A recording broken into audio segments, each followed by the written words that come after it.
Alright, I'm gonna tell you 4 thumbnail tactics that will stop everyone. Let's start with the faces. You've all seen Mr. Beast's expression. Super shocked, maybe mouth wide open, giant eyes, full surprise mode. It isn't random.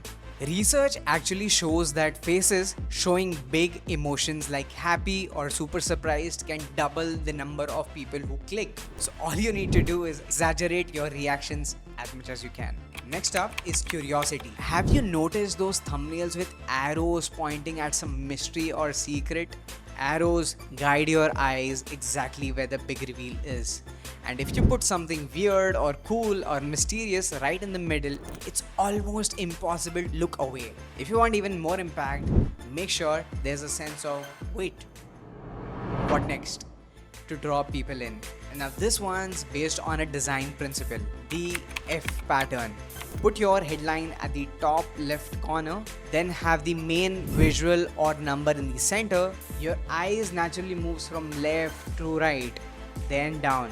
Alright, coming on to the fourth one. This one's my personal favorite in 2025. 3D layers. Try a blurry background, put a razor sharp image of the main character in the middle, overlay with some text. This will create a really good 3D effect. If everything is blended together, it just gets ignored. That's really it. If you want to grow on YouTube, follow